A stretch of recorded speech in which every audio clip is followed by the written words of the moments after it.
Council meeting Monday, November 27th, 2017. Opening prayer, Reverend James Clark, St. Paul's Roman Catholic Church. Welcome, Reverend. Thank you. Good evening, everyone. Let us be in prayer. Even though the Thanksgiving weekend is officially over, it's always good to express thanks to God for our many blessings tonight as a community and as a nation. So thank you, God, for your many abundant blessings. Thank you for life itself and for health and for friendship. Thank you for the ability to be involved in useful works of service to our local community. And in the scriptures, you've revealed that citizens ought to obey governing authorities, since you've established those, God, those very authorities to promote peace and order and justice. Therefore, tonight we pray for our mayor, for the various levels of city officials, and in particular for this assembled council and guests. We ask that you graciously grant us wisdom to govern amid the conflicting interests and issues of our times, a sense of the welfare and true needs of our people, a thirst for justice and rightness, confidence in what is good and fitting, and the ability to work together in harmony even when there is honest disagreement. We pray for the agenda set before us this evening so that our discussions, recommendations, and decisions will benefit those who live and work in and around our beloved community of North Canton. In your most blessed name we pray thanks. We say amen and amen. Amen. I pledge allegiance to the flag of the United States of America and to the republic for which it stands, one nation, under God, indivisible, with liberty and justice for all. Thank you, I appreciate that. Clerk, please call the roll. Soretta. Here. Foltz. Here. Fontaine. Here. Griffith. Here. Kiesling. Here. Peters. Here. And Weirin. Here. 7 present, Mr. President. All right, thank you. For your consideration, a motion and a second to approve as presented. Council meeting minutes November 13th, 2017. Special council meeting minutes November 9th, 2017. Mayor's Court receipts October 2017. And we have a liquor license transfer from J. Voss Inc.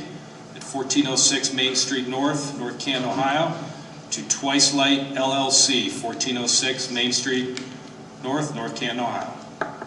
Motion to approve as presented. Second. Foltz. Yes. Fontaine. Yes. Griffith. Yes. Kiesling. Yes. Peters. Yes. Weirin. Yes. And Soretta. Yes. 7 yes to approve the minutes, receipts, and the transfer of liquor license. All right, thank you very much. Without further ado, Director of Administrative Services, Patrick Diorio, has a presentation, and we're looking forward to this. Thank you, Mr. President. We'll rearrange your office just a little bit.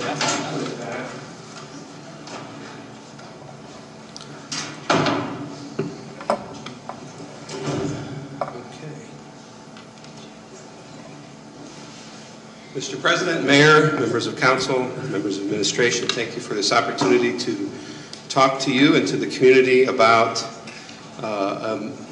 much ado over a new park expansion project for the city of North Canton.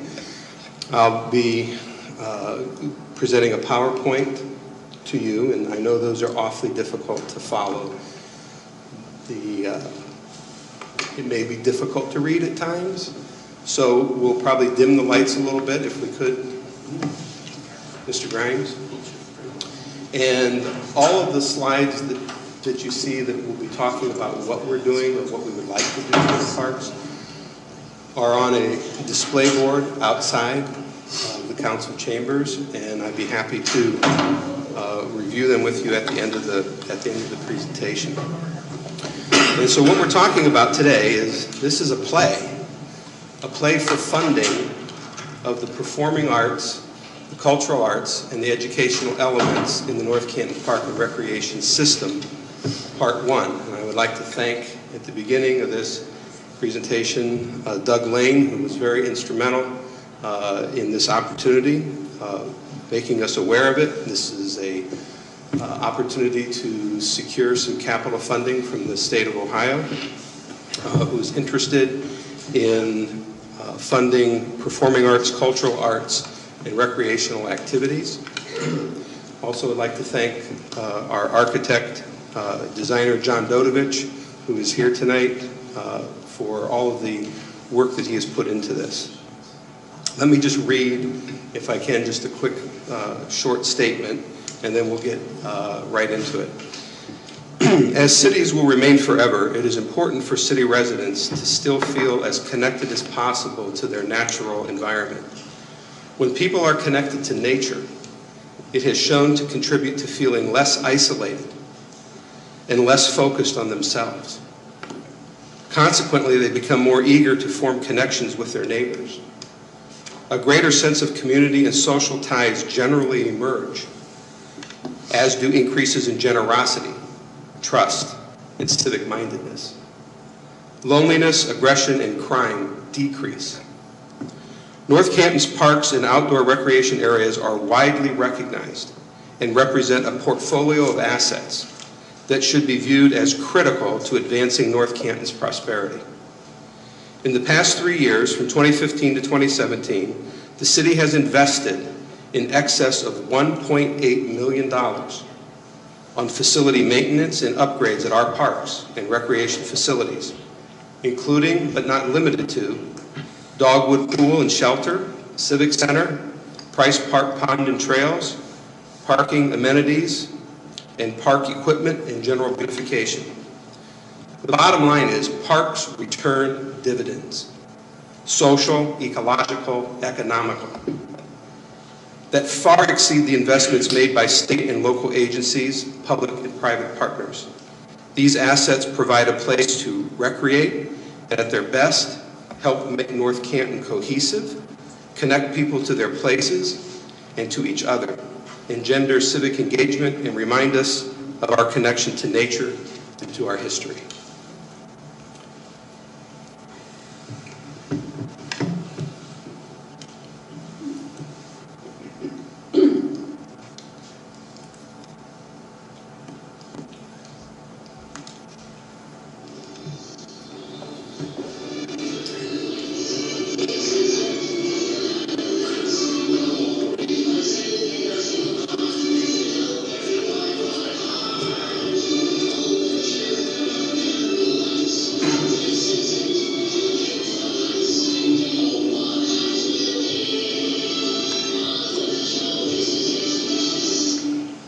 Reminds me of Saturday morning. Yay! Yeah, we'll bring a little levity to this. We're going to talk about a play. It's a play for money. It's a play for the park system. We're going to talk about the growth and expansion of the park system model. And the model that has the most success in the United States is one that combines cutting-edge park and recreation programs and facilities with the tried and true ones expected by the community. First, we'll talk about, in our prelude, park history. Did you know that there is theories of park development? Did you know that there is an evolution in park planning? Act 1, when we get to talking about existing infrastructure, will showcase what we have available presently in the city. In Act 2, we will talk about the new additions that we wish to add.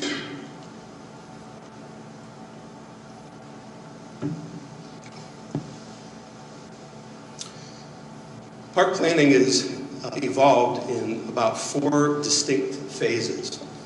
Phase 1 occurred in the period 1895 to about 1910 and was known as the pleasure ground era of park planning. And at that time, there was no real infrastructure built out for, roads and ways to get to various places. And so the parks that were built in this era were built on the outskirts of the city, away from the masses. It was for the elites. And the only way to get to those parks were to have transportation. The only people that had transportation were the wealthy and the elite. So it was a pleasure playground for them. When we rolled into the 19-teens, if you know your history, we embarked in this country on a progressive reform era. It affected all aspects of life, the parks included. And in this period, from 1910 to 1930, the concern was with children. Where can children safely play? Well, it wasn't out at the outskirts of the city where those parks were built, and they had to do something inside. And so in this reform era, we saw the creation of what would be Central Park. We saw the creation of large field houses. And the idea was that as the United States was going through a large period of immigration, the best thing to do would be to put these individuals together in a field house, in a Central Park, and let them interact with one another and get that cohesiveness. As we left the Reform Park era, we go to period 3, 1930 to 1965, and this is the period of time in which North Canton's parks system was created, or the designs for come from this era. And it's an era of recreational facility. And it's not so much having large green spaces and large recreational facilities, it's about getting into the neighborhoods, finding a way to have a neighborhood park in every neighborhood so that the kids there didn't have to go across town. They could stay and play in their own domain. Finally, in period 4, which is the present model, which we are not really in this model, we would like to get to this model, 1965 to the present, is an open space concept. And this is referring to trying to put parks, green spaces, recreational facilities in any available space, any nook or cranny. We see this being developed in urban settings where there's buildings that are torn down in between a couple other buildings that are still nice, and turning that space in between into a community garden or other recreational activity zone. We also see factories that are closed around the country that are not being redeveloped, that are used to put new recreational facilities into play inside those factories. Finally, there is a new change that we're on the precipice of. It's technically undefined, but if you talk to people who are into park management, read some of the publications that are out there, they're showing that where parks are trying to get to is be more current in their programming, and what's current in their programming is talking about the environment, talking about how to make the world ecologically a safer place to be, and how we can use parks to help produce assets rather than consume assets. If we look at one of the current editions of Recreation Management that we happen to have a subscription to, they talk about launching environmental education programs within the parks, because there's so many people who are in touch with nature and love nature. You need to bring those people into your parks. Act 1, the city's existing recreational park assets. The tried and true that we talked about, an important component to successful programs. Neighborhood playground parks, these are a representative sample of what we have. West Park, Upper Glenwood, etc. We also have reflection parks, Rotary Trail, Bitzer Park, Schneider Valley. Recreation parks, Dogwood Pool, North Canton Skate Park, Dogwood Park. And we have one main community park, Price Park. Those are our existing assets, and before we move to Act 2, one that we would like to certainly showcase again is one that Council has moved forward with already, coming in 2018, is a town square pocket garden between the Huntington and City Hall. This is a new and yet unnamed 2,000 square foot community park garden near the town square. This will, with some Wi-Fi and smart device charging stations, invite many people to stay and enjoy the fresh landscape design that will provide year-round color. The New Berlin North Canton Permanent Walking Tour will begin here in this area. This will help to educate visitors of North Canton's rich heritage, including the newly restored historic guard station from the Hoover Company, complete with illuminated photographic panels displaying pictures of the past. Act 2. Where do we want to go? Scene 1, Bitzer Park. Bitzer Park needs some minor improvements in this concept. And in looking at trying to bring the performing arts and the cultural arts together and provide some sort of economic activity as well, we would like to have more events downtown. We'd like to make the town square a more vibrant and active place, particularly as it relates to community events that happen throughout the year. The Memorial Day Parade, the 4th of July Run, the Veterans Day activities, which we just completed. And what we would like to have is in the, let's see if I can make this pointer work, right down in this area here. So you see Main Street and Maple. So back here in this corner by the Y, and this is again a concept design, is we would like to build a stage on this half circle kind of shape. We would like the stage to be covered, and I'll explain this here in just a second. What would we use this for? Well, like with our Veterans Day activities, rather than just standing around and not having a clear view of the presentations that were being made, the speakers who were reading very powerful, emotional testimonials, if we could showcase them on a covered stage, it would be much better and add more meaning to it. In the Main Street Festival, which is sponsored by the Chamber in conjunction with the city, we'd love to see that continue to grow, and to the extent that we can have activities here, folk bands playing. For the Y, it's a great staging area for the 4th of July Run and that type of thing. So there's a real genuine need for a stage in this area. I'll get back to this. This looks exactly what you would think it would be. That is an airplane wing. And we're going to get back to that in just a second. So just keep that vision in your head there for a minute. So for Bitzer Park, we want to put this stage in that corner.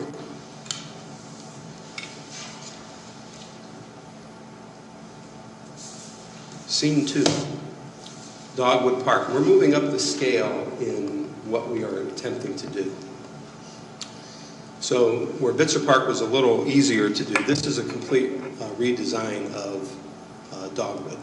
So I just want to take a second to look at these existing conditions. So we have the Dogwood Pavilion here, east-west side, and as you've heard me say before council before, in a 365-day period that we analyzed, there were 365 rentals. This place is filled all the time. One of the conundrums that we have with that, though, is we have limited parking. There are 25 spaces here. What we're seeing is parking then that is flooding over into the side streets, into the neighborhoods, parking that is taking place in the pool, parking down in this area over here, which would be the stadium parking lot. All this foot traffic coming across at different stations along the way in front of the EMS building. We would like to make this a little bit safer. Council has already approved, at least for the budget for next year, looking at redesigning the crosswalks all along 7th Street from Dogwood Park up to the street on the east side of the stadium, just past the main high school entrance. All right, so what are we looking at here? There's a lot of drawings that I could show you that Mr. Godovich had put together, but we're just trying to get to the end. I don't want to turn this into a real long presentation. So the existing entrance and exit would remain, and you could literally pull in here and go along here and park in any one of these 25 spaces that would remain. But what we would like to introduce is a solution to the parking problem, and we're introducing a parking design that is non-orthogonal. I learned that word. Non-orthogonal. Non-orthogonal. It's not rectangular or square-shaped. And engineers will tell you that you can get more parking per square foot in these kind of designs than you can in the traditional rectangles and squares. So if you were to pull in here and instead of going this way, go this way, back in, on this right inner side, you would pick up 28 parking spaces. On this left outer side, you would pick up 33. So our grand total would move from 25 up to 87. That's a significant increase in the parking capability to be able to host not only what's happening over here, but in what are two new amenities that we would be putting into this park. So we'll start with the biggest one first, up here. So if you did get out of your car and park in any of these areas here, you would have a little walkway that would go from one end of the park to the other, and have some, grass area on the other side of that. But this brown area that you see on here, this would be a new 22,000 square foot playground. And this would be very much making Dogwood into a community park. It would take some pressure off of Price Park, which is our only community park at the present time. So with 22,000 square feet, you can put a lot of stuff there. And as an example, if any of you have ever been up to Bettler Park in Green, you're familiar with the playscape that's there. It's an all-wooden structure, rock climbing walls, swinging bridges, all kinds of different activity zones that are, in a device that's 50 yards long. So you have more than enough space to put something like that and still entertain other ideas, or just more open space for kids to play and swing and the like. We had envisioned going around the exterior of the playground with a wrought iron fence and stone pillar design that is what St. Paul's has over there using their parking lot. It's very beautiful, and this would help with parents who are having their kids there that are young from wandering off north into the wooded area. Those that are renting at Dogwood could let their kids into the park here, and they could play and know that they're in a safe environment, free from any animals or wandering off. Down at this end of and of course at each end of the park, we would have to put a public restroom so that people could get into that and access that. We would add these trails that leave the park and go over and connect to the Stark Park Trail system. We'd like people to be able to walk the parks, come down, park trails, come down and jump into Dogwood Park. Realigning the crossings on 7th Street that I mentioned earlier would then allow them to continue on their journey if they left here across the street and into the rest of the trail system. And if we move into this area here, we'll try to bring up a little bit bigger slide. And this is what we were envisioning to be one of the first performing arts centers or facilities. And it can take a number of different designs. It just depends on what the community wants. And we envision that there will be further meetings with the residents and the community in fleshing out all these designs and what we would like to do. But you could have, in this case here, along this wall, which faces 7th Street, you could have that be the only wall in this building and the rest be wide open. Performances could happen inside here with lighting that would be in the ceilings, but it would have an open air concept where seating could go through here all the way out. This is 5,000 plus square feet in the total play. The building is about 1,700. You could expand seating out into the grass area under the trees. A lot of activities we could have here. North Canton Players Guild's very interested in it. The city schools, library, looking for another location for children reads programs, also movies in the park. So we could provide another location.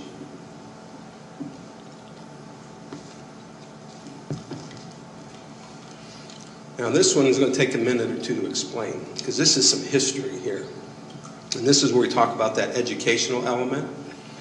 And as we've been pitching this concept to various benefactors around the community, we learned that one was very interested in the playground, very interested in helping the children have a new place to play. And as we met with the architect and talked about this concept, we began doing a little research. And as you know, back during World War II, the Hoover Company and Boss Hoover, they played an integral role in getting children who were from Hoover employees in England out of the country and relocated over here in North Canton. But what you may not know is that that was actually a whole countrywide program. Operation Pied Piper is what the British government called it. And its purpose was exactly what the Hoover Company was doing: get as many children out of England as possible and relocated somewhere far away. The thought was that as the Germans were bombing all the cities day and night and preparing for what they believed to be was an imminent invasion, it was necessary to move children to other parts of the British Empire, Canada, Australia, other islands, and to the United States if possible. So imagine, if you will, this whole campaign that's going on, and you know that you're one of the fortunate ones that gets to send your kids away, but you know when you take your children to that train station to put them on, you're telling them that they're just going on a short holiday. They'll be back, enjoy your time, we'll talk when you get back. And the parents knowing full well they're not coming back because they're being shipped someplace else to be safe during the war. So imagine how you would feel as a parent or grandparent and have that happen. And then you realize as the child, as you get off the train and now you're getting on a boat, wait a minute, what's going on here? And then they come to the United States and they're placed with other families and their world is turned upside down. We wanted to be able to tell that story, or would hope that someone would help us tell that story, before that story is lost to history. So the architect reached out to the Little Tykes Company, which showed a very strong interest in helping develop this portion of the playground if we should be so blessed to receive enough funding from private benefactors and the like to make this happen. But so Little Tykes did a lot of the heavy lifting on this, but the idea was to take what would have been a 1939, 1940 era English train station and recreate that in conjunction with the North Canton Library, do a story walk that would take you through the story of what happened here so that it could never be lost, and provide a nice educational component, but also great playground. A lot of the equipment is custom made for this application. There's also the other side, the other side of the story where the war is over. And 5 or 6 years later, after the war was over, there was an effort to repatriate the children back to England, and it didn't go very well. Most of these kids that came here came at a formative time. The people that they were living with, they ended up thinking of as their family. That was their real mom and dad, and when they went back to England, who are you? Why are you meeting me at the train station? I don't know who you are.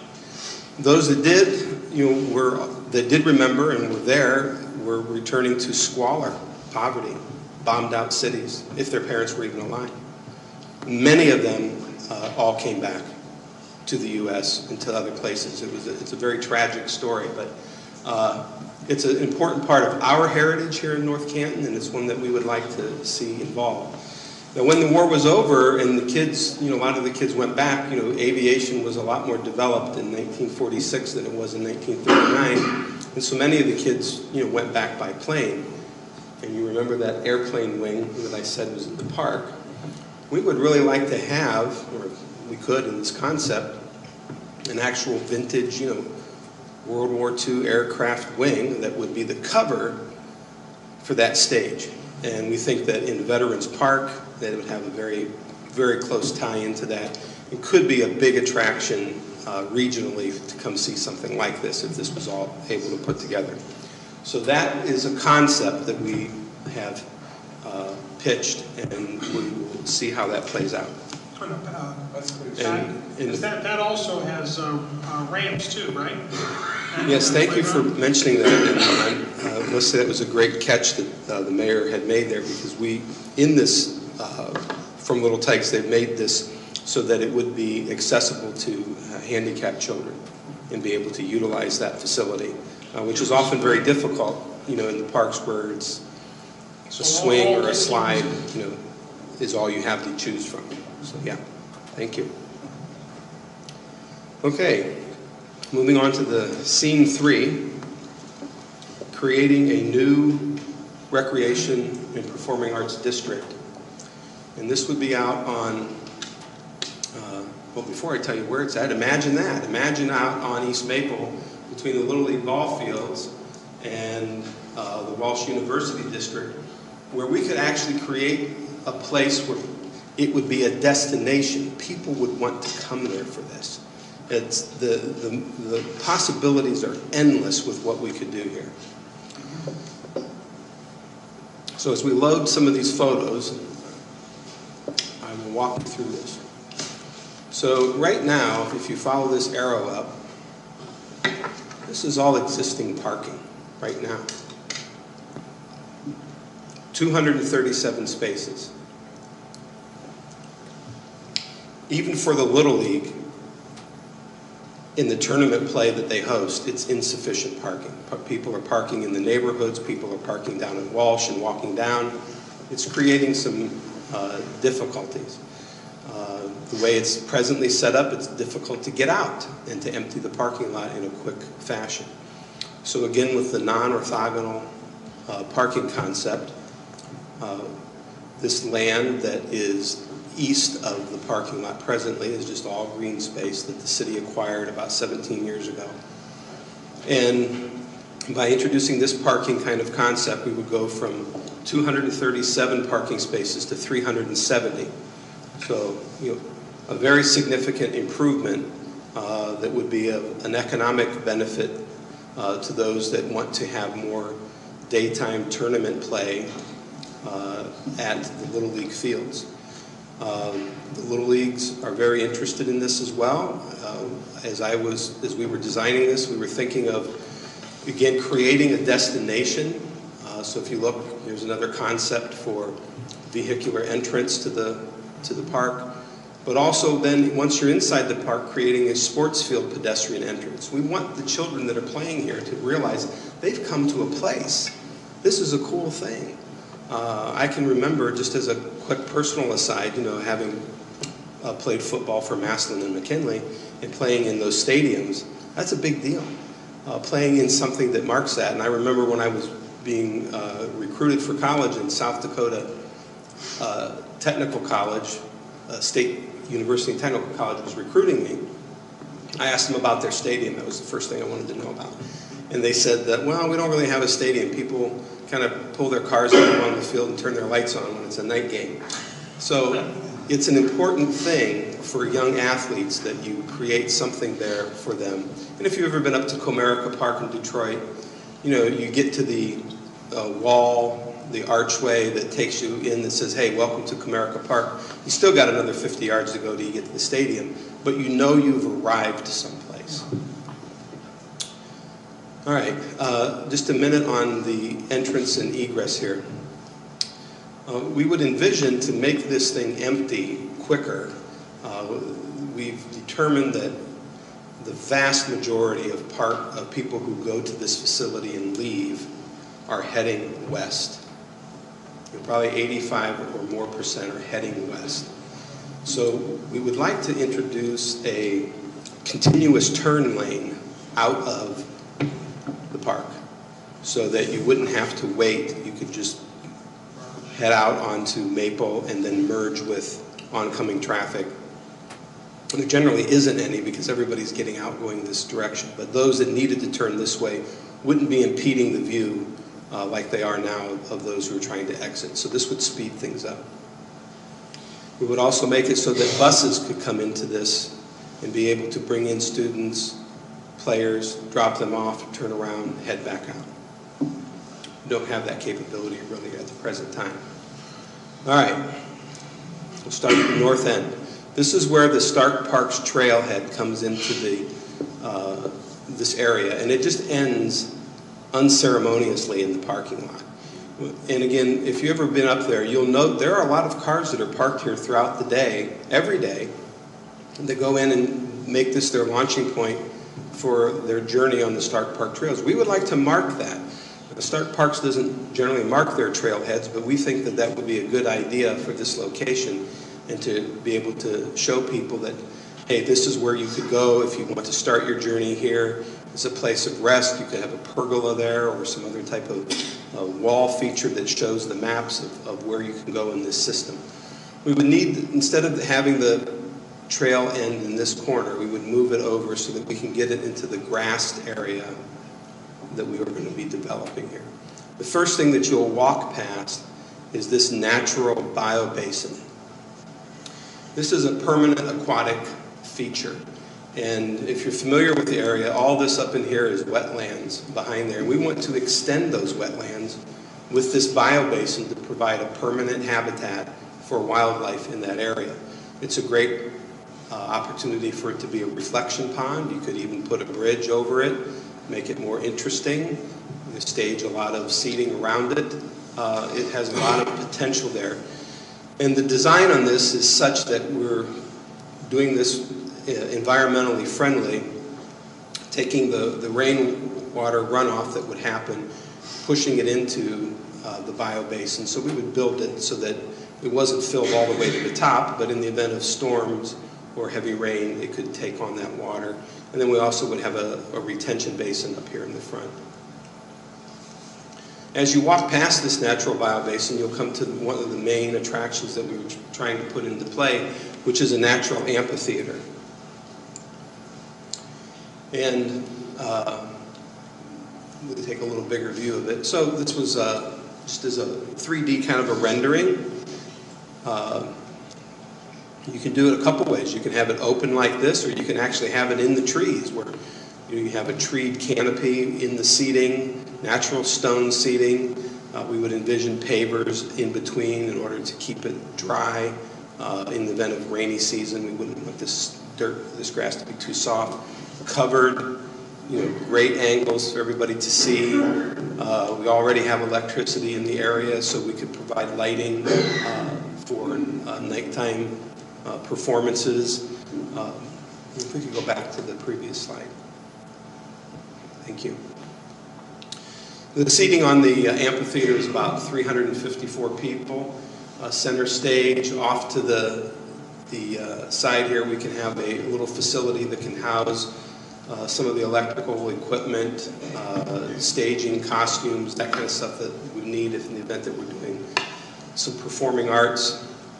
The Walsh University Players Association, the city schools, the North Canton Players Guild, all interested in being able to utilize that facility. When that wouldn't be in use for that, it's just a great place to go out and sit and reflect, but I could also envision in nice weather people getting married in this environment. It's a great showcase for that. Is it a rentable place? It would be a rentable place. Patrick, now that is where that pavilion is at, that's up on the hill. Yeah, right? we're going to come down to this part. So as you walk past the open amphitheater here, and again, we would also be putting public restrooms at the north end and the south end of this to accommodate the additional individuals that might be using the outdoor facilities. But as you come past that, then you come to this area. Now, topographically, this is the high point of the area, and this building could be constructed in a number of different ways depending on what the community would need. We're envisioning, again, a building with performing arts capability, because that's where the funding is available through the state for these types of things. It would be dual purpose. We would envision that when it's not being used for performing arts, that we could subdivide the inside and rent it out for small events, wedding anniversaries, baby showers, things like that. One of the neat designs that we've looked at here is an open air glass enclosed pavilion with additional outdoor seating in the round. Up in Goodyear Park, up in Summit County, they have a lot of glass enclosed pavilions where the walls just roll in and lock into place. So if you're in the winter and you want it enclosed, it can be enclosed. But in the summer, you want that out, they just roll away. So it's a very neat concept. So that could be what it is, where we would cater more to just the performing arts, or we could enclose the entire building for that.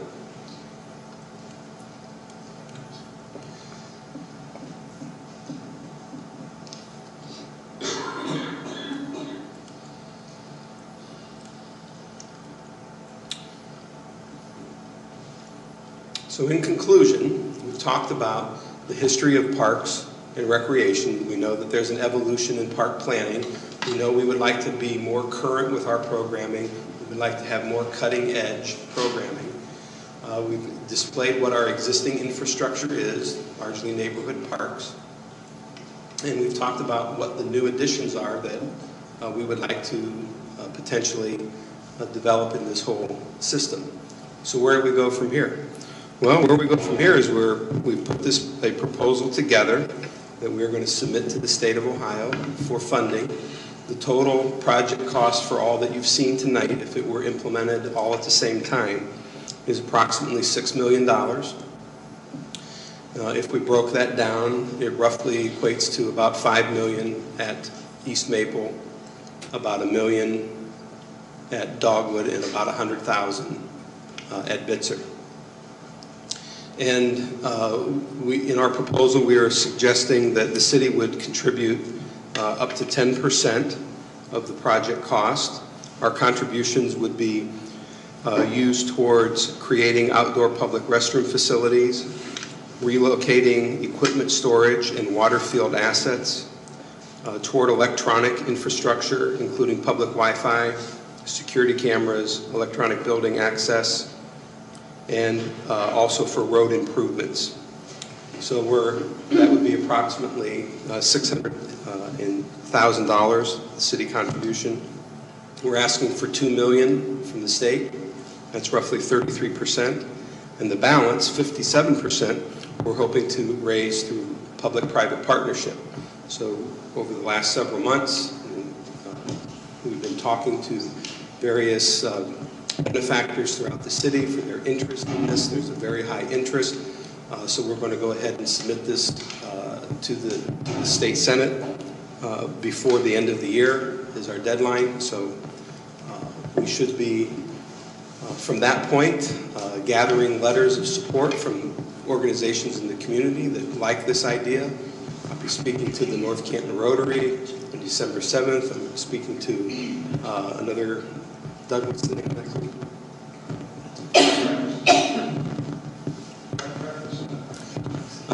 There's a breakfast group that Doug Lane is in charge of that meets at Arrowhead every month. We're down there to talk to them. I've already presented to the Chamber Board. So as we get together with this, those of you that know of organizations that you would like me to reach out to and talk about this, I'd be more than happy to make that presentation. From members of council or in the administration, I'll entertain some questions, but let me just say from the members of the viewing audience, I will be here after the meeting, out there by the panel that I put out, and I'll answer any questions and stay as long as necessary for you to go over those displays that are out there. Questions from council or the administration? I think it's exciting. Yeah, I just like to thank Patrick and also John Dodovich. John is sitting in the front there next to the camera, and John is he's the architect that worked with Patrick on this, and also is the project manager for the Hall of Fame Stadium. So he's a really, really good man, and he's done great work for the city on a number of designs. And also Doug Lane has been working on this with Patrick as well. So it just goes to show you when you get people together and you're working on projects like this. It started out as a small project, and then, with the potential available from the state of Ohio, it grew into, something as magnificent as this. So very nice. Thank you. Pat, excellent presentation. Yeah. Thank you. Thank you to you, to John.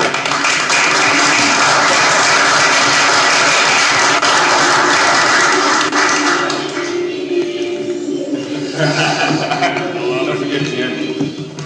That's all, folks. Very good. Yeah, Pat, thank you so much. Good vision. We've come a long way with our parks, especially with this progressive council. And it's exciting to see what the future can be, especially when we get state funding. I think that's obviously the key, and private partnerships to help defray some of the costs. But it doesn't happen unless we put it on the drawing board and someone works hard at it and develops a concept. So thanks to everybody that's involved with that, and looking forward to see what we can do with the state and the business community and the organizations to move this agenda forward. I think it's a great thing for North Canton, so thank you very much. Appreciate it. Well done.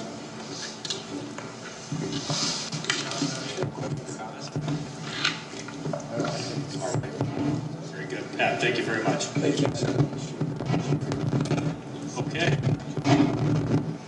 Moving on, if you wish to address council at this time, please step forward, state your name and address.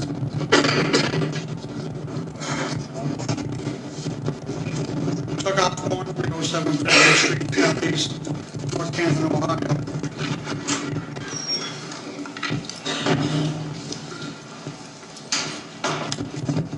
This is not unheard of, but I'm continually having issues with public records requests. 2 weeks ago, I asked to basically update my collection of Planning and Zoning Board of Appeal minutes. And I emailed Linda Tice, because she's the only consistent city employee down there. The young lady who handles permits, answers the phone. They've changed personnel. The position was left unfilled for about a month and a half. Anyway, on November 12th, it was a Sunday night, I requested Planning Commission meeting minutes for January. I actually spelled out the January meeting of the Planning Commission, the January 25th. I already had February, March, April, May. And then I wanted June through whatever is currently been approved or is in draft form. Zoning Board of Appeals, I needed the March 28th meeting, and then beginning in May through, again, the end of the year. Whatever's been approved or in draft form. I put my phone number down there if there's any questions. 2 weeks later, I haven't heard a peep. I talked to Justine Wednesday. She was trying to piece together the various emails that went around between the law director and Linda and Justine. Why do citizens have to go through this? These were public meetings. The minutes were transcribed, approved by that body. Why can't that creator of the record, that holder of the record, just immediately provide that record?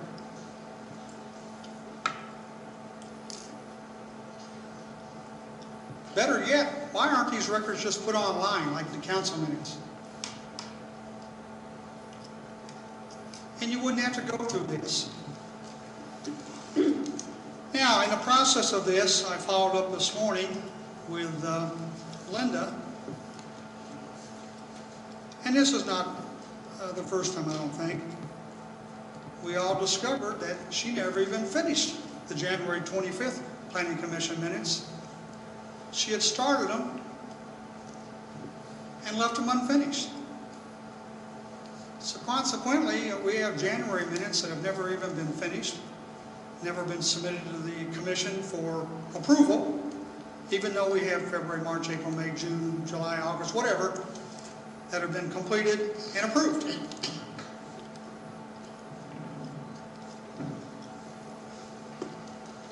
Does this process have to be so fraught with pitfalls and shortcomings and basically a mess? Now, in creating my files, because again, the cities are not very accessible. I have city council minutes going back to 2000, both digitized and in paper form. Same thing, planning and zoning. I have paper copies of all meetings since 2000. Because something pops in my head, I can immediately get up and go to the library and get my question answered to myself.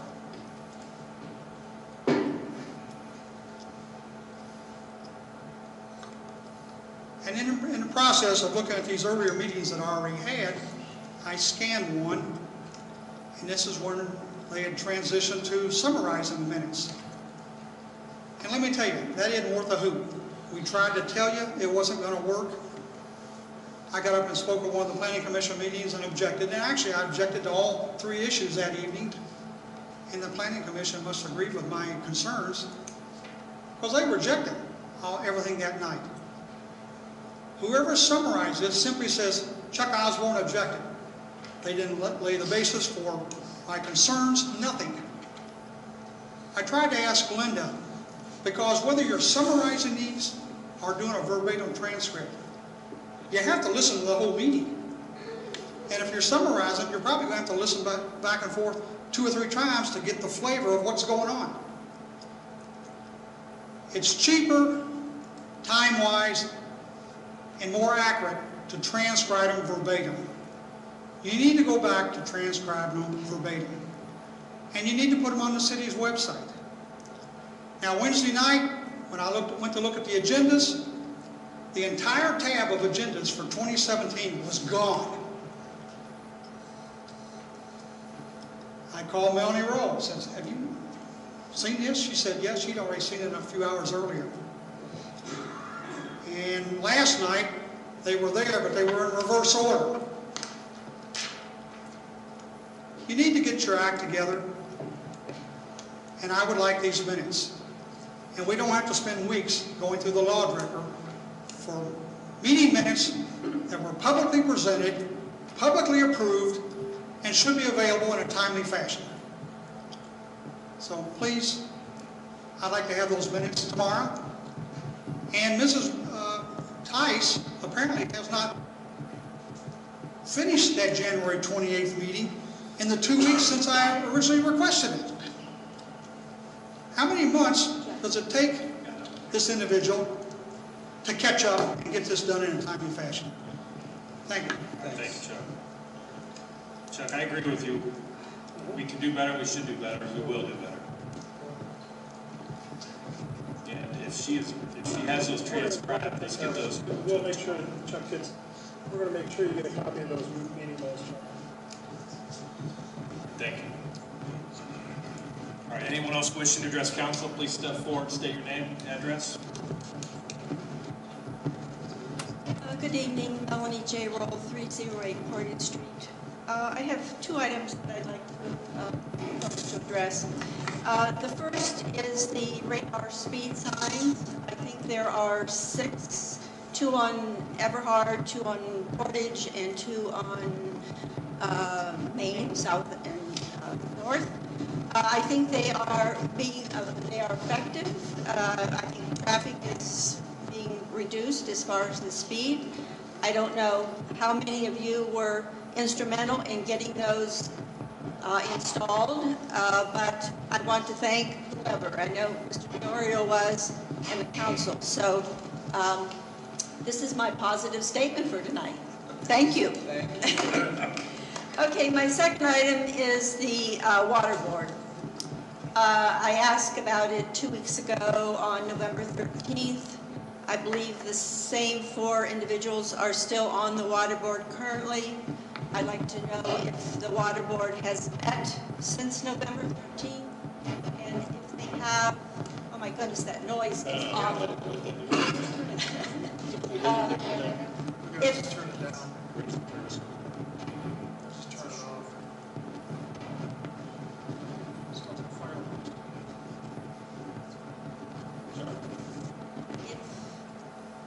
If the water board has met since November 13th, I'd like to know if there was an agreement between the city and any business entity. So this is an ongoing concern of mine. Has the water board met? And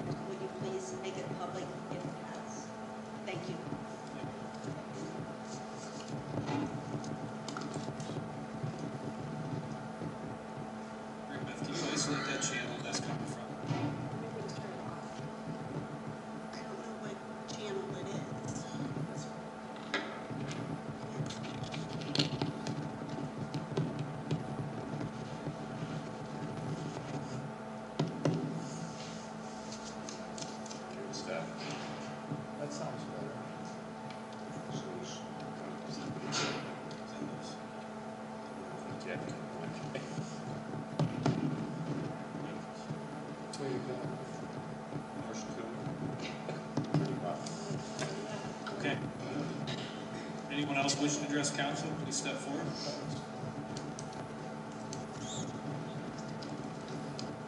All right. Excuse me, seeing none, we will move on to old business. We have a motion and a second to read by title only the third reading of ordinance number 90-7. Second.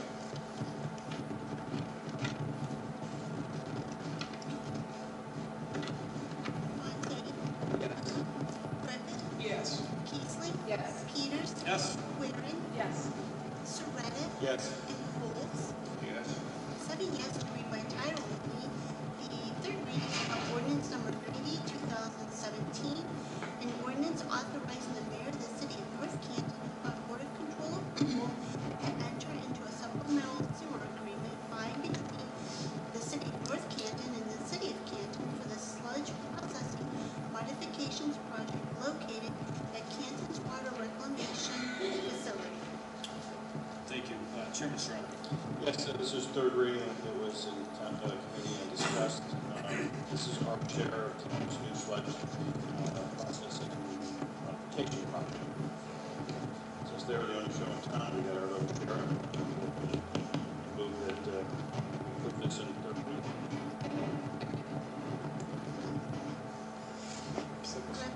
Yes. Keithley. Yes. Peters. Yes. Waring. Yes. Surratt. Yes. Folds. Yes. Fontaine. Yes. 7 yes to adopt the third reading of ordinance number 90, 2017. All right, thank you. May I have a motion and a second to read by title only the second reading of ordinance number 92-7. So moved. Second. Keithley. Yes. Peters. Yes.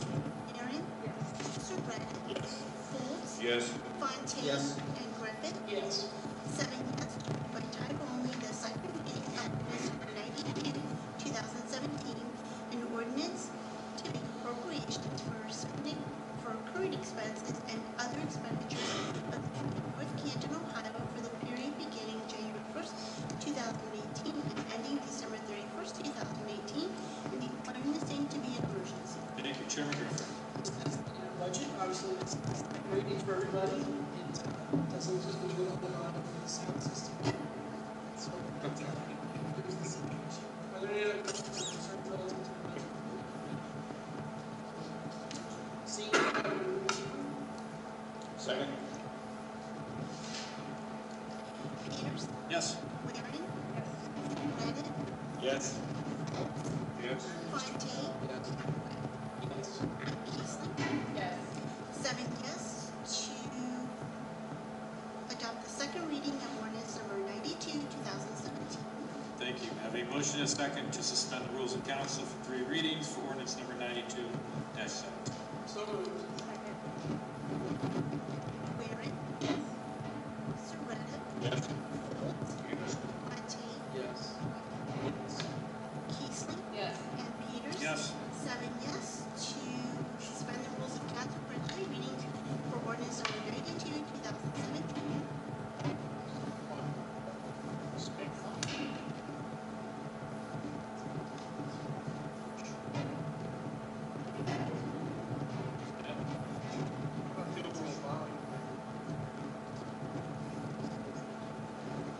Wait, wait, wait.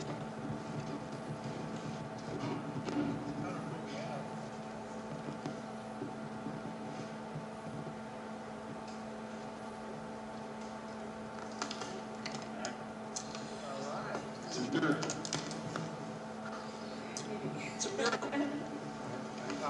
Yeah, right here. I got it. All right, motion and a second to adopt under suspension of the rules ordinance number 92-17. So moved. Second. Surratt. Yes. Folds. Yes. Fontaine. Yes. Griffin. Yes. Keithley. Yes. Peters. Yes. And Waring. Yes. 7 yes to adopt under suspension of rules for ordinance number 92, 2017. Thank you. May I have a motion and a second to read by... Excuse myself, Jim. Yeah.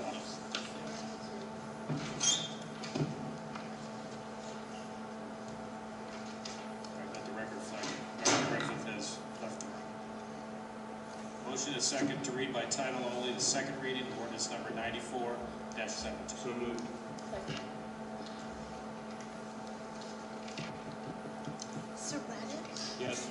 Folds, Yes. Fontaine. Yes. Keesling. Yes. Peters. Yes. And Waring. Yes. 6 yes, 1 abstaining to read by title only the second reading of ordinance number 94, 2017, an ordinance authorizing the Director of Administration of the City of North Canton to request quotes for insurance, including but not limited to general liability, personal injury liability, automobile, building and contents, equipment, floater, crime, boiler, machinery, and firemen's errors and omissions, insurance according to specifications on file in the office of the Director of Administration, and for the mayor to be authorized upon control approval to enter into a contract for the policy policies. All right, thank you. Finance Director Brown, any comments? The same process we walked through with health insurance, and now we're doing it with the. Very good. Any questions from council? Okay, entertain a motion and second to adopt the second reading, ordinance number 94-17. So moved. Second. Folds, Yes. Fontaine, Yes. Keesling, Yes. Peters, Yes. Waring, Yes. and Surratt. Yes. 6 yes, 1 abstain to approve the second reading of ordinance number 94, 2017. Thank you. Reflect, member that's rejoined. At this time, reports. Member Fontaine. I just wanted to say thanks, Pat, for the presentation. I believe that what you talked about is what's sorely needed for our community, being in the 21st century millennials, and working on the Main Street Business District and hopefully Hoover District. I think they'll tie in nicely hand in hand, so I'm excited for that. So thanks for sharing that. The second thing is there's some cards out, Pastor prayer a few times. The church is having a family event. It's set up like it's back in Jesus' time. Pretty fun. So if you have anybody wants to listen, it's free. That's it. Member Ware. Thanks, Pat, also because I work with a lot of millennials and see a lot of different surveys that are done from Seymour. And Dave, I think you see them too, that there's community, what people care about and what means that people do, why people move, why people leave. And a lot is parks and recreation, and I've visited a lot of the parks. And I have employees like, I do not have that. I mean, so I think it's really crucial, and it was nice to see it visually. We all talked about it, we had other conversations, but to actually see it. So thank you to the architect for doing it as well. I'm excited to see what they think of it and love us. And let's see. Tree lighting is coming up, so there's a lot of fun community events happening. And very pretty, very safe. Main Street. Sorry. And I just want to say, this is Dan's last meeting, and I just want to say how much I've enjoyed working with Dan. And Dan kind of was one of the ones that brought me into this community and into this type of work. And I've reviewed you, and I've learned from you, and I've grown from you. I love your positive energy and your spirit. I always think you're like our Pastor Dan up here. When things get heated, he always says, calm it down, and he brings just a great sense of responsibility to the office. And just thank you. I will miss seeing you here Mondays. But you know I'll still be calling you, and I know you're still going to do a lot with the community and leadership, and you're very successful in your job. So I know service is out there for you, but you will be missed for sure in this seat. Well, I have 2 things. I first want to ask Pat, where are we at with consult to the rest of me? May I ask the second one before I answer the first? It's not the second question. The second one is a question. Go ahead. I spoke with the zoning consultant. I got his take on where things are. I asked him to go ahead, put it in writing to us, and I'm expecting that this week. And then we can schedule for him to come in and talk to us about it. Okay. So we're in communication. With writing, yeah. Okay. So I had to write down what I wanted to say to you because it's so hard, and I've lost before and had to say goodbye on the floor, and that was horrible. I didn't think I did, and I'm here, but I began with, I will miss your amazing articulation of the issues that come to us every Monday night. When you first came on council, your articulation would be absolutely insane. And I think it was more because I was like, okay, let's go. But now it's so refreshing, it's so genuine, and that's the best part of it. You say what we're all thinking, but you say it with kindness and gentleness and sincerity and class. Sometimes I know I can. So I do truly appreciate that. You've definitely helped to balance me out personally, sitting beside me over these last nudging me and hitting me, and I appreciate that. I believe you're wise beyond your years. You are definitely a lot better with me. You're truly, your sincerity, your positivity, but your willingness to work hard and get down to the nitty-gritty of the job. And we're all going to miss that. You've become a great friend, obviously, in helping through this past year, and I appreciate that. Thank you for being genuine, sincere, hardworking, super smart, super deep, and a great team player. Really, me and this council, amazing. The seven of us are pretty cool, and we've had a great several years, but I'm really big fan of that. I really appreciate you sitting beside me.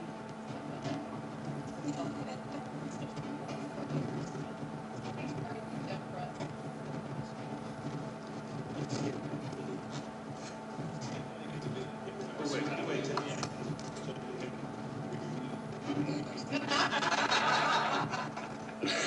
First of all, Melanie, I want to make sure that we have not met any water board meetings. We have nothing in sight right now to meet, but if we do, we're ready for it. Just put it that way. And Pat, great job with the presentation. The decorating for the Christmas tree will happen tomorrow at noon, and then the chamber program, of course, this weekend. Okay, so Daniel, I probably miss you the most for a lot of different reasons. Your great comments, of course, and sitting next to you, or your notes that you passed on to me. I got them too. And at times where those are things that are needed. It's a breath of fresh air. It really is. And it's that.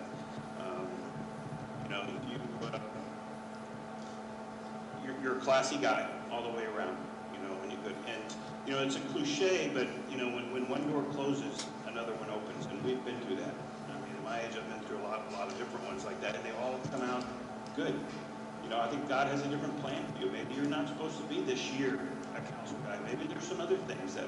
So follow that. Don't just be negative towards it. Follow that and go towards it. You don't have to have a council member by your name to be a leader. And you never did, and you never will. So just keep doing what you're doing, and I hope to see you with a lot of things throughout the community and everything, because you're a vital part of it. And I'm not going to lose you as a friend, for sure. Good. This mission, excuse my cough, but I agree. And for you to expound what you can say, made this council. That's what I asked. I think there's a years spending council work with you. It's very good contribution. Finance. We understood it better than anybody. We used to remember you explained it very heartfelt with all your discussion points. We agreed on how it's developing. And we need major points. And it was refreshing. So very nice. I know you can run it. A little more points that's going to enjoy your kids. So thanks for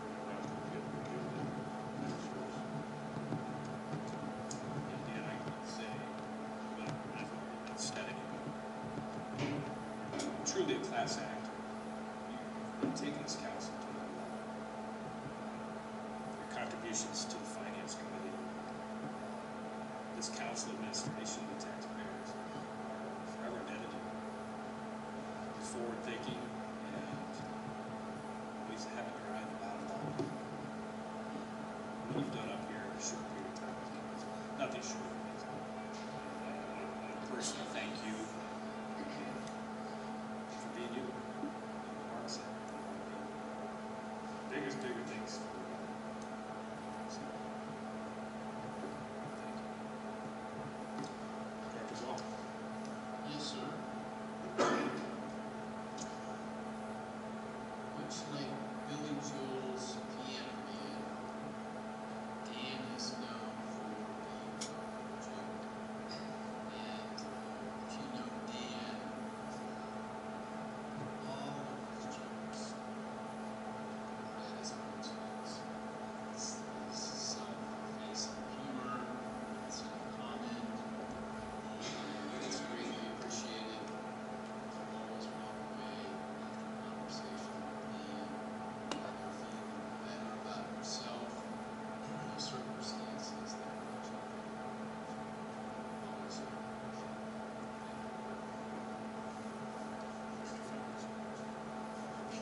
Not much more on his comments, but just saying that Dan knows how much help he's given me over the past year and a half, and how much kindness he's shown me. So just thank you. Ms. Goshen. I already said last week you weren't sexy, and it's on the record, so. It's all about bonds and budget. We appreciate what you did for us. Thank you, sir. Thank you. Mr. Mayor. Yes. Dan, since you started, we've developed a great friendship. And you know, there's always two things that you look at in somebody you're working with. Number one, can you trust them? And number two, can you respect them? And what they do. And you and I developed a relationship where a great deal of trust. The work that you were performing, whether it be for the finance department or any project, and I could always trust that you were going to tell me what you're thinking, whether I liked it or not. And I could always trust too that you would make me laugh. Even if you would make me mad first, then you would make me laugh afterwards, you know. But I think that that's really a gift that you have to be able to, you know, keep things serious, and I can always trust that you're going to do the best for the community, for everybody involved, and always had a lot of respect for the time that you'd be willing to put into a project. And especially in that, we were doing that budget forecasting. It was like a 3-hour meeting, and I thought, oh my gosh, this just took forever, and I was trying to grasp what we had accomplished and what we were done. So, wasn't that a great meeting? We got so much done. And Laura was the state auditor at the time, and there was only 3 of us at the meeting. And she thought it was great too, so I knew we had the 2 numbers guys that were saying it was a great meeting. So I was like, I think that was a great meeting, Dan. That was good. So, but you always kept a positive attitude, even when there was a lot of things that we had to work on and hard decisions to make. We kept a positive attitude to work with. And one thing that I thought was funny is, and this is true, the young lady that you introduced me to one evening, she's a wonderful young lady, and was more magnificent about it. Her last name was Howell. And I said, yeah, and I said, Dan, that was my sister. I said, yeah, she's my sister. I didn't tell you that, did you? And of course, I was just joking on that one. You didn't seem to be laughing so hard at that joke. I thought it was funny, but that's okay. But yeah, we're glad that we all occupy these seats for just a period of time.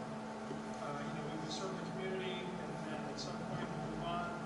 And but for certain, our city is so much better for the service that you provided. There's a number of things that went on, projects that we initiated, we completed, particularly with the refinancing of our debt, and also working through the budget through some really difficult times. The community benefits from it. Most people don't realize it, but all the benefit from it. So we're glad that you served here, and more importantly, that you become a friend. So thank you. And then lastly, the only other report that I have is the 2017 annual Community Christmas sing and tree lighting. The tree will be decorated tomorrow, right, Mark? And then Doug Lane, still here at Chamber of Commerce, is going to be the MC for it. It'll start at 5 o'clock with the Hoover High Notes from 5 to 5:15, and then 5:15, the On Point Arts will do a presentation from 5:15 to 5:20, and then 5:20 to 5:30, the North Canton Playhouse Elf will be there, and 5:30 to 5:45, the Hoover High Lows, that's when they sing Santa Claus is Coming to Town, and then at 5:45, Santa and Mrs. Claus will arrive, followed by the Christmas tree lighting. So all are welcome to attend. We'll have refreshments. Santa and Mrs. Claus will visit with the children at the fireplace at the Main Street Grill, and so we can we're going to hold it there, especially if it's children. But even if it isn't, it'll be a nice place to go. We're going to have the road closed, so it'll be nice and safe for the children to walk back and forth. So that's really much fun. So all are welcome. Dave, just piggyback on that, Christmas tree decorating at noon tomorrow, anyone's invited, anybody can participate, so the more the merrier. Yeah, everybody's welcome to, but you're going to be organizing it and making sure that it gets done. Thank you. Thank you. Engineer. Thank you. Some good financial news. We opened the bids last week, a week and a half ago, for the Foster Hartman Waterline project on East Maple by the Hoover plant. We had appropriated $250,000, and we had estimated that about $215,000 would be the bid. Actually, we had 11 bidders, which is a huge number, and our low bid was $125,650. That's what I'm talking about. Now that's one or two bidders. That's what makes it drive it down. Right. So yeah, had a lot of sharp pencils and That was good. a nice savings for us. That's the way it works. Nice. And then some even better news. As you recall, we had received federal funding after July 1st of 2018 or fiscal 19 to repave South Main Street.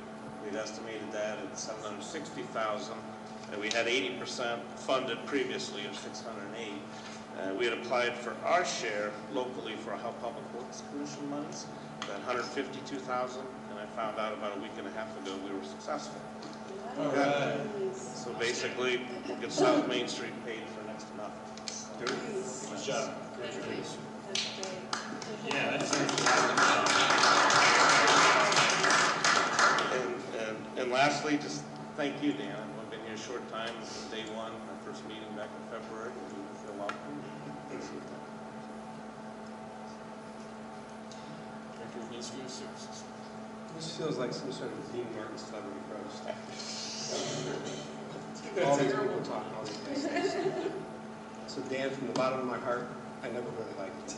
It's a roast. It's over, Dan. Only call. It's time to go. Last call, Dan. I appreciate what you've done for me in my short time here. There are a number of critical projects that the community might not likely see because some of it is behind the scenes, but it will set a legacy for generations to come with what we put in place here. It would not have happened without you. I appreciate it. That's it. Thank you. Madam Clerk. Dan, it's been a pleasure working with you. I miss you. That's all. Thank you. All right. The man. Well, you know how much I abhor long and boring speeches and stories. But I was some time ago simply say, thank you. Thank you for the opportunity to serve. Thank you for what each of you have taught me. Thank you for the patience that each of you have shown me. Thank you for being a great community. I really appreciate you and miss you all very, very much. Thanks, Dan. Thanks.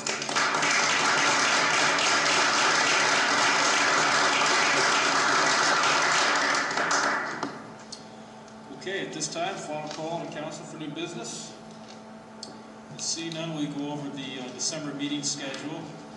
Saturday, December 2nd, 6 p.m. organizational meeting. Monday, December 4th, we have a regular committee meeting.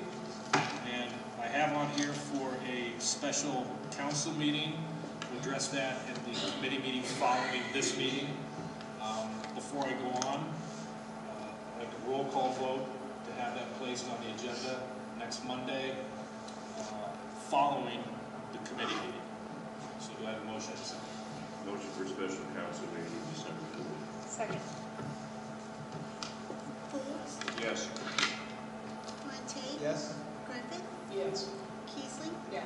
Peters. Yes. Waring. Yes. And Surratt. Yes. 7 yes to have a special council meeting on December 4th, 2017, following the committee meeting. Yeah, following the committee meeting. And then finally, Monday, December 11th will be regular council meeting. And then we will have no meeting on December 18th or Monday, December 25th. And that concludes the agenda. Entertain a motion to adjourn this meeting. So moved.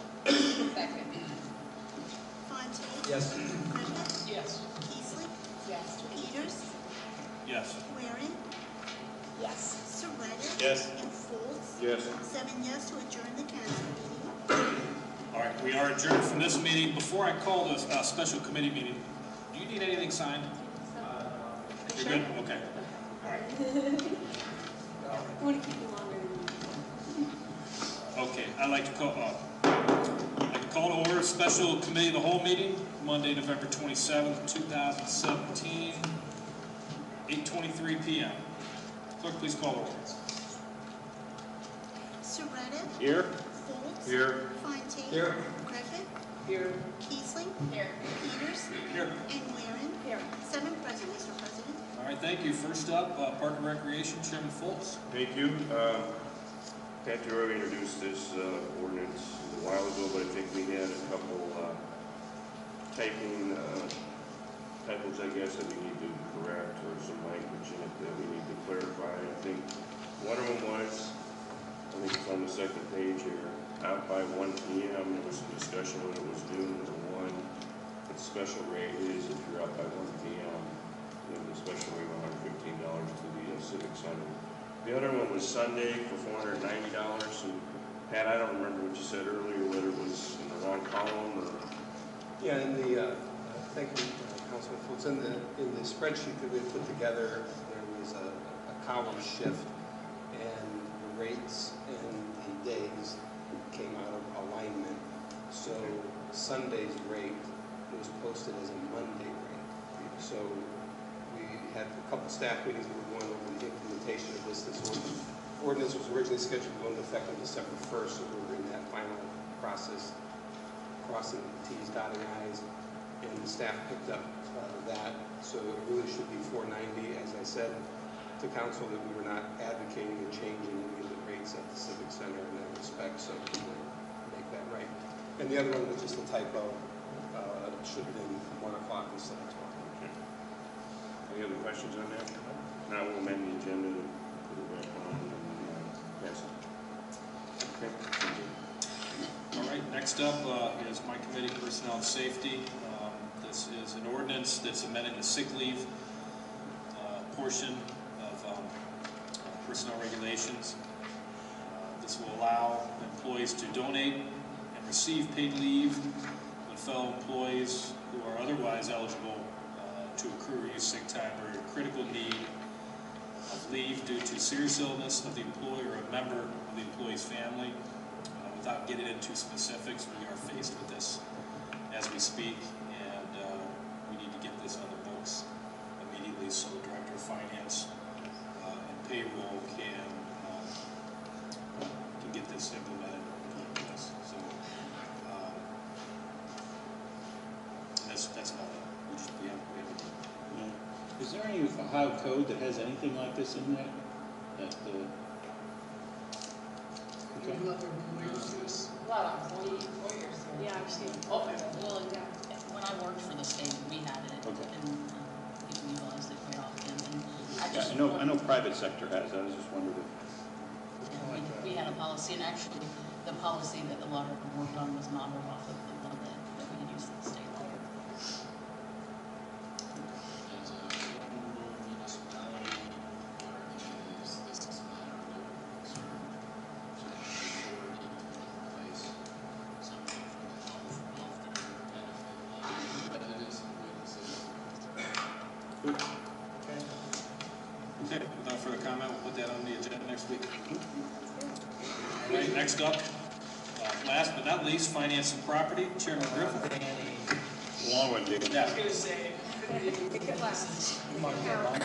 Yes. You want to go through the budget line by line again? stressed out. I know. We have 4 items here. The first is that it's time to enter into our contract again for legal services. Mike, any additional comments here? I'll take that. It's, we're started that process of communicating with all the department heads, asking them for their input on the last 2 years, pros and cons, good and bad, getting all that feedback in, and then we're going to tweak the bid specs to reflect more attention to what some of the department heads are indicating are some concerns. And then I wanted to get this out to bid like in January, so hence the need to move this now so that we can get that out and then open bids and decide where we are. This ties into the record. This is what we're all talking about.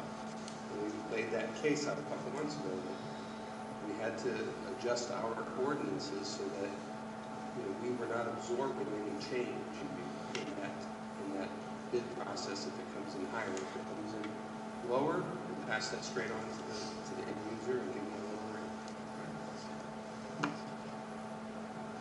Any other comments? I guess we will add to the agenda for the next meeting. Secondly, it's time for us to sell the bikes that accumulate in the police department. So this is an ordinance allowing the police to do that as we do periodically. It seems like we do this like every 3 months, but that's A lot of bikes up. We're not selling, donating. We are donating. We're doing that. Salvation Army. To the Salvation Army, and they're disposing of them too. And this is Just like giving them to the needy. Yes, exactly. Thank you. And as usual, Mr. Shredder will make his comment that if his bike from... I just want to make sure I check every one of those bikes. The one that could be mine still. I'm going to see mine too from 8th grade. You never get it back. No, so I think I saw it down. Item C is, again, our periodic relationship that we established for legal services. Tim, you want to make a comment about this one? No, sir, that's standard each year with the Cantons Prosecutor. to prosecute cases. Ironically, we had one recently where this was, it just comes out this way. Okay. This involves a case where it's a housing violation, went to mayor's court, the person pled not guilty, and automatically is transferred to Canton Municipal Court. We are paying Canton's prosecutors to prosecute cases on our behalf. The individual applied for and received a public defender, paid for by the city of Canton. The good part is the matter resolved itself. All we simply wanted the individual to do is to resolve the housing issue. He went ahead and did that. We asked the prosecutor to dismiss the case. She did, so it resolved itself. But we were actually putting the bill on each side. Somehow it just worked out. Certainly a much more effective way to do it rather than hire our own folks who don't do it full time. So. Yes, sir. Any other questions relative to that? All right, last but not least, you'll see a voluminous proposal here, which are the changes to our income tax ordinance. As we know from last year, House Bill 5 made some standardized changes, and as a result, we need to periodically make some changes to make sure we're in compliance. Laura, do you have any comments about this one? Sure. The changes, like you said, stem from House Bill 5 and also the budget bill from last year. And Water was nice enough to go through the suggested changes from Rita and apply those to our ordinances.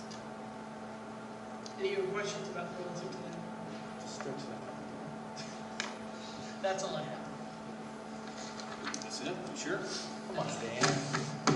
That's it. That's all, folks. All right.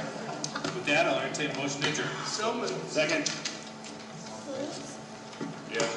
Fontaine. Yes. Griffith. Yes. Keesling. Yes. Peters. Yes. Waring. Yes. And Surratt. Yes. 7 to adjourn.